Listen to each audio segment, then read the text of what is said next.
ሰላም ውድ የክንፋን መረጃ ቤተሰቦች እንደምን ቆያችሁ? የዕለቱን ዜናዎች ይዘን ቀርበናል። በቅድሚያም አርዕስተ ዜናውን እናሰማችኋለን። የቀድሞው የኢትዮጵያ እስልምና ጉዳዮች ምክር ቤት ፕሬዝዳንት ተቀዳሚ ሙፍቲ ሐጂ ዑመር ኢድሪስ ከዚህ ዓለም በሞት ተለይተዋል። የኢሚግሬሽን ቢሮ ፓስፖርት ያለ አሻራ በመስጠት ወንጀል በስፋት እየሰራ ነው የተባለ ሲሆን በተለያዩ አካላት ትችት ደረሰበት። ውድ የክንፋን መረጃ ቤተሰቦች ቀጥለን ዝርዝሩ እናሰማችኋለን። ላይክ፣ ሸር፣ ሰብስክራይብ እያደረጋችሁ እንድትከታተሉን በአክብሮት እንጋብዛለን። የቀድሞ የኢትዮጵያ እስልምና ጉዳዮች ምክር ቤት ፕሬዝዳንት ተቀዳሚ ሙፍቲ ሐጂ ዑመር ኢድሪስ ባደረባቸው ህመም በሕክምና ሲረዱ ቆይተው ጥቅምት 9 2018 ዓ.ም አርፈዋል። ከኢትዮጵያ የሃይማኖት መሪዎች መካከል በተለያዩ እምነት ተከታይ ዘንድ ተወዳጅና ተከባሪነትን ያተረፉ የሐጂ ሙፍቲ ዑመር ህልፈት ከተሰማ በኋላ በማህበራዊ ሚዲያዎች ላይ የሐዘን መግለጫ በስፋት እየተጋራ ይገኛል። ጠቅላይ ሚኒስትር አብይ አህመድ፣ ፕሬዝዳንት ታዬ አጽቀ ስላሴ፣ ከንቲባ አዳነች አቤቤና ሌሎች ከፍተኛ የመንግስት ባለስልጣናትም በሃይማኖት አባቱ ሞት የተሰማቸውን ሐዘን እየገለጹ ነው። የኢትዮጵያ ኦርቶዶክስ ተዋሕዶ ቤተክርስቲያንም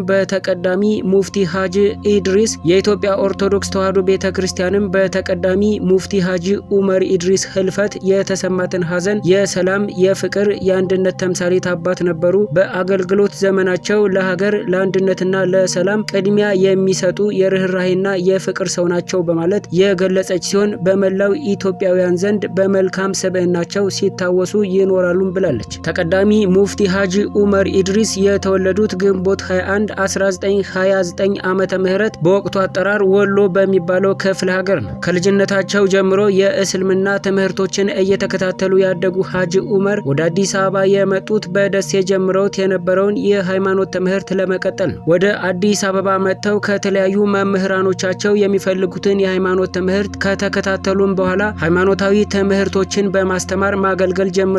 ተቀዳሚ ሙፍቲ በተለያዩ ስፍራዎችም በመመረጥም ሙስሊሙን ህብረተሰብ በቅንነት ሲያገለግሉ መቆየታቸውም ይታወቃል። በደርግ ዘመን የኢትዮጵያ እስልምና ጉዳዮች ከመሰረቱት ሰዎች መካከል አንዱ የነበሩት ሐጂ ዑመር ኢድሪስ በ1967 የምክር ቤቱ አባልና የኡለማ ሊቀመንበር በመሆንም አገልግለዋል። ከዚያ በኋላም በተከታታይ ዓመታት በተለያዩ የኃላፊነት ቦታዎች ላይ ሰርተዋል። ከ25 ዓመት በፊት በአመራር ላይ የነበረው የአዲስ አበባ የመጅሊስ ምክር ቤት ማንኛውንም ሃይማኖታዊ ጥያቄዎች በመላው ሀገሪቱ ቢመጣ የመመለስ አቅም እንዳላቸው በመግለጽ የሙፍቲነት ማዕረግ ሰጥቷቸዋል። ከ10 ዓመታት በፊት የአዲስ አበባ እስልምና ጉዳዮች ከፍተኛ ምክር ቤት ሊቀመንበር በነበሩበት ጊዜ በሙስሊሞች መካከል የተፈጠሩ አለመግባባቶችን በውይይትና በእውቀት ላይ ተመስርቶ ለመፍታት የበኩላቸውን ከፍተኛ ጥረት ማድረጋቸውን የእምነቱ መሪዎች ይናገራሉ። በኢህአዴግ የአመራር ዘመን በመንግስት ላይ ከፍተኛ ተቃውሞን ከሙስሊሙ ማህበረሰብ አስነስቶ የነበረው ከሃይማኖቱ ተወካዮች ጋር እስር ጋር በተያያዘ የበኩላቸውን አስተዋጽኦም አድርገዋል። ሐጂ ዑመር የኢትዮጵያ ሙስሊሞች መፍትሄ አፈላላጊ ኮሚቴዎች በስር በነበሩበት ጊዜ ከሌሎች የሙስሊም መምህራንና አባቶች ጋር በመሆን ለ4 ዓመታት መንግስትን ከኮሚቴዎች ጋር ለማስታረቅ እንዲፈቱና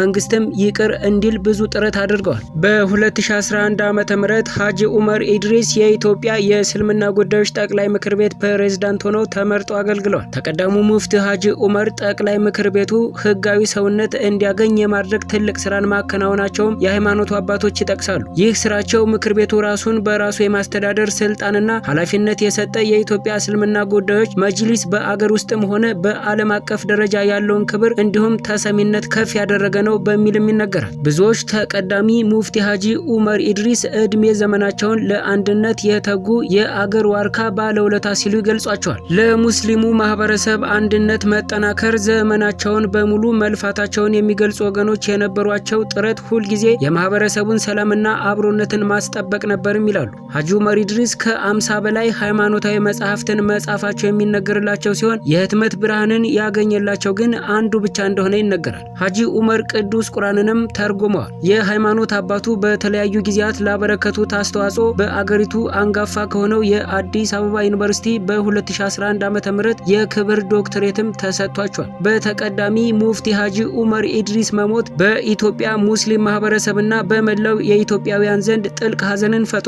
እሳቸውን ማጣት እጅግ ከባድ መሆኑን እና በእጅጉ ትልቅ ሀዘን ነው በማለት በርካቶች የገለጹት ሲሆን ጠቅላይ ሚኒስትር አብይ አህመድ በአመራር ዘመናቸው የተለያዩ ወገኖች ወደ አንድነት እንዲመጡና የእስልምና ጠቅላይ ምክር ቤት በህግ እውቅና እንዲኖረው ባደረጉት አስተዋጽኦ ሁሌም እንደሚያስታውሷቸው ገልጸዋል። የአዲስ አበባ ከተማ አስተዳደር ከንቲባ አዳነች አቤቤ በበኩላቸው እጅግ ትሁት፣ የአገር ወዳድ ምልክት፣ በሁሉም ዘንድ የሚወደዱ የሚደመጡና የሚከበሩ አባታችን ነበሩ ሲሉም ገልጸዋቸዋል።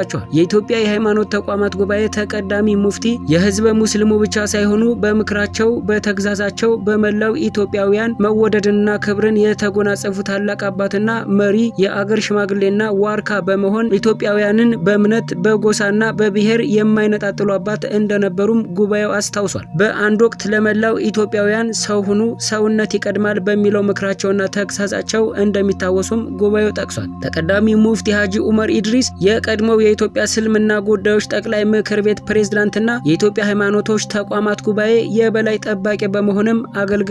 የተቀዳሚ ሙፍቲ ሀጂ ኡመር የቀብር ስነ ስርዓት ሰኞ ጥቅምት 10 2018 ዓ.ም በሚሊኒየም አዳራሽ የመንግስት ኃላፊዎች በተገኙበት ይፋዊ የሽኝት ስርዓት ከተፈጸመ በኋላ በ10 ሰዓት ይፈጸማልም ተብሏል። በተጨማሪም የኢትዮጵያ እስልምና ጉዳዮች ጠቅላይ ምክር ቤት በቀድሞው የኢትዮጵያ እስልምና ጉዳዮች ጠቅላይ ምክር ቤት ፕሬዝዳንት ተቀዳሚ ሙፍቲ ሀጂ ኡመር ኢድሪስ ህልፈት የተሰማውን ሀዘን ገልጿል። ሀገራችን ታላቅ አባት አጥታለች ያለው ምክር ቤቱ ሀዘናችን መሪር ቢሆንም የአላህን ውሳኔ ከመቀበል ውጭ አማራጭ የለንም ሲል የሀዘን መግለጫ መልእክቱን አስተላልፏል። በተጨማሪም የመንግስት ሚኒስቴር መስሪያ ቤቶችና ሚኒስተሮች በተቀዳሚ ሙፍቲ ሀጂ ኡመር ኢድሪስ ህልፈት የተሰማቸውን ሀዘን እየገለጹ ይገኛሉ። የተቀዳሚ ሙፍቲ ሀጂ ኡመር ኢድሪስ አስከሬን ከመኖሪያ ቤታቸው ወደ ኑር መስጂድ ሽኝት የተደረገለት ሲሆን ያቀናው አዲስ አበባ ግሎባል ሆቴል አካባቢ ከሚገኘው መኖሪያ ቤታቸው ለ40 ዓመታት በማስተማር ወዳገለገሉበት ኑር መስጂድ ነው። የሃይማኖት አባቶች፣ ተማሪዎቻቸው፣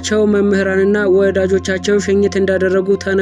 በኑር መስጂድ የጸሎት ስነ ስርዓት ስግደት በኋላ በሚሊኒየም አዳራሽ ከፍተኛ የመንግስት የስራ ኃላፊዎች ጭምር በተገኙበት ሽኝት ከተደረገ በኋላ ከቀኑ 10 ሰዓት ላይ የቀብር ስነ ስርዓታቸው ይፈጸማል ተብሏል። ስግደቱና የጸሎት ስነ ስርዓቱ በሰላም መጠናቀቁን ክንፋን መረጃ ያረጋገጠ ሲሆን አዳዲስ መረጃዎች ሲደርሱን ይዘንላችሁ የምንቀርብ ይሆናል።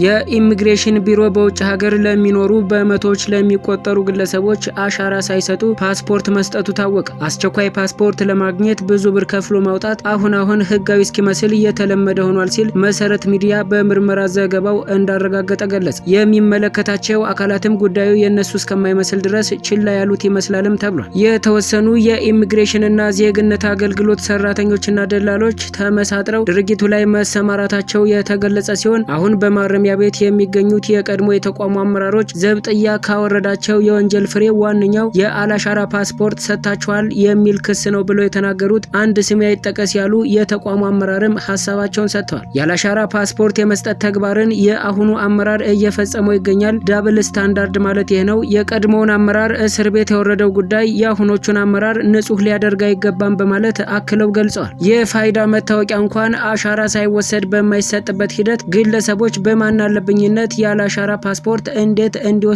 ተደረገ? ሌላ ከተቋሙ የወጣው መረጃ እንደሚያሳየው ይህ ጉዳይ ግለሰቦችም ስም እየቀያየሩ ፓስፖርት እንዲያወጡ ከማድረጉም ባለፈ ለሀገር የጸጥታ ሁኔታ አሳሳቢ የሚሆንበት እድል በጣም ከፍተኛ ነው ይላሉ። ከዚህ በተጨማሪ በኢሚግሬሽንና ዜግነት አገልግሎት ውስጥ አላግባብ ስልጣንን በመገልገል አመራሩ ህገወጥ ተግባራትን እየፈጸመ ነው በማለት ሰራተኞቹ ገልጸዋል። በሪፎርሙ ሰበብ በሙስና ተከሰው ከስልጣናቸው ሲነሱ በመሬት አስተዳደር ቦታ ላይ ኃላፊ የነበረውና በተመሳሳይ የከተማውን መሬት ሸጦ ጨረሰ ተብሎ ተከሶ ከኃላፊነቱ የተነሳውን አቶ ነጋሽ ቱአሻ የተባለውን ግለሰብ የሐዋሳ ኢሚግሬሽን ኃላፊ አድርገው ሹመውታል በማለት ጠቆማቸውንም አቅርበዋል። በተጨማሪም በተቋሙ ባለሙያዎች ሊበለጽግ ይችል የነበረን ሶፍትዌር ያለ ጨረታ ለአንድ ግለሰብ ተሰጥቷልም ይላሉ። በውጭ ሀገር ለሚኖሩ ኢትዮጵያውያንና ትውልደ ኢትዮጵያውያን እንዲሁም የውጭ ሀገር ዜጎችን የኦንላይን ምዝገባ አገልግሎት ሶፍትዌርን አበልጽጎ አገልግሎት እንዲሰጥ በቀደመው አመራር የተሰጠውን ህገወጥ ውል እያሳወቅናቸው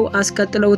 እናም አገሪቱ ልታገኝ የሚገባትን የውጭ ምንዛሬ ቢሮ አመቻችተውለት እንዲጋራ እድል ፈጥረውለታል በማለትም ይናገራሉ። ይህ ብቻ አይደለም። በውጭ ሀገራት ያሉ በብዙ ሺህ የሚቆጠሩ ኢትዮጵያውያን ፓስፖርታቸውን የሚያድሱበት ቀላልና ምቹ አሰራር ያልተዘረጋ በመሆኑና ሂደቱ ለብልሹ አሰራር የተጋለጠ በመሆኑ በዚህ ዙሪያ በቆንስላ የተመደቡ የአመራሮች ቤተሰቦች ውስጡን ጉቦ በመቀበል ለተወሰኑት ፓስፖርት የሚሰጡበት ሂደት መኖሩም ተመላክቷል። በተለይ ይህን ጉዳይ አሳዛኝ የሚያደርገው በውጭ ሀገራት ከፓስፖርት እድሳት ጋር ተያይዞ መፍትሄ አጥተው መብታቸው ተጥሶ ከ2 ዓመታት በላይ ያሳለፉት ናቸው የሚሉት አንድ ሌላ ጉዳዩን በቅርበት የሚያውቁ በመካከለኛው ምስራቅ የሚገኙ ዲፕሎማት ናቸው። አቤት የሚሉበት እድል አጥተው በስቃይ ውስጥ ናቸው። ይልቁንም ብዙ ሀዘናቸውን እየገለጹ ለችግር እየተዳረጉ ያሉ ኢትዮጵያውያን እያሉ ከነሱም ውስጡን አንዳንድ ሰው በኢመደበኛ መንገድ በአድሎ አገልግሎት እየተሰጠው ነው በማለት ጉዳዩን አስረድተዋል። የአስቸኳይ ፓስፖርት ማመልከቻ የኦንላይን አገልግሎት ተገልጋዮች በግልጽ ተጠቃሚ እንዳይሆኑ በማድረግና ስራውን በኢመደበኛ ኔትወርክ በማከናወን ዜጎች የአስቸኳይ ፓስፖርት መደበኛ ዋጋ ከእጥፍ በላይ ክፍያ እንዲፈጽሙ በማድረግ በከፍተኛ ደረጃ አላግባብ ጥቅም የማሳደድ ስራ በግላጭ በየዕለቱ እየተካሄደ እንደነበርም መዘገቡን ሚዲያው አስታውሷል። የኢሚግሬሽንና ዜግነት አገልግሎት ለአስቸኳይ ፓስፖርት ለ2 ቀን ቀጠሮ 25 ሺህ ብር፣ ለ5 ቀን ቀጠሮ ደግሞ 20 ሺህ ብር በማስከፈል በኦንላይን በሚሞላ ፎርም አገልግሎት መስጠት መጀመሩም ይታወቃል። ተቋሙ ሲስተሙ ይሰራል በማለት ለህዝብ ቢያሳውቅም ኦንላይን የሚሞላው ፎርም ግን በማንኛውም ጊዜ ሲከፈት there is no available appointment date please check later የሚል ጽሑፍ እያመጣ እየሰራ እንዳልሆነ ማንም ማረጋገጥ የሚችለው ሀቅ ነው። ይህ ደግሞ ለወራት የዘለቀ ችግር እንደሆነ ይታወቃል። አሁን ላይ ከተቋሙ ግቢ ውጭ ያሉ አካላትና የኢሚግሬሽን ሰራተኛ ተመሳጥረው ለአስቸኳይ ፓስፖርት እስከ 35 ሺህ ብር እያስከፈሉ ሲሆን በተቋሙ ውስጥ ከሚሰሩ አንዳንድ የአይቲ ባለሙያዎች ጀምሮ እስከ አመራሮች የሚሳተፉበት ኔትወርክን በመዘርጋት ሲስተሙን ከእነርሱ ጋር ተመሳጥረው የሚሰሩ ግለሰቦች ብቻ ማግኘት እንዲችሉት በማመቻቸት ዜጎችን እየበዘበዙ ይገኛሉ። ጉዳዩ እንዲህ ነው። አስቸኳይ ቀጠሮ የሚባለው አገልግሎት አሁን ላይ ሙሉ በሙሉ በሚባል ደረጃ ተዘግቶ የኢሚግሬሽን ሰራተኞች የሆኑት የተቋሙን ሲስተም አድሚን የሚቆጣጠሩ ሰራተኞች በውስጥ መስመር ከደላሎቹ ጋር በመመሳጠር ህዝቡን 35 ሺህ ብር ከተቀበሉ በኋላ እነዚህ አድሚኖች ከ5 ሺህ ብር እስከ 6 ሺህ ብር ይቀበላሉ። ድረገጹ ለህዝብ ዝግ ተደርጎ እንዲህ ውስጥ ለውስጥ የሚሰራው የፓስፖርት ብዛት ከፍተኛ መሆን አዲስ መረጃ ባይሆንም በዚህ መጠን አንድ ግለሰብ ብቻ ገንዘብ በህገወጥ መንገድ ማግኘት መቻሉ ለምን ችግሩን መቅረፍ እንዳልተፈለገ ማሳያ ነው። ሚዲያው በኢሚግሬሽን ሰርቨር ላይ ተቀምጠው ይህን ድርጊት የሚፈጽሙት አካላት ከሚያገኙት ገንዘብ ላይ ለበላይ አመራሮች ያካፍሉ እንደሆነ በአንድ ወቅት ጠየኳቸው ያላቸው አንድ የተቋሙ ሰራተኛ የሰጡትን ምላሽ ዘግቦ ነበር። ሰራተኛውም ካለ እውቅናና ካለ ቡጨቃ የሚሰራ ስራ የለም የሚል አጭር ምላሽ ሰጥተው ነበር።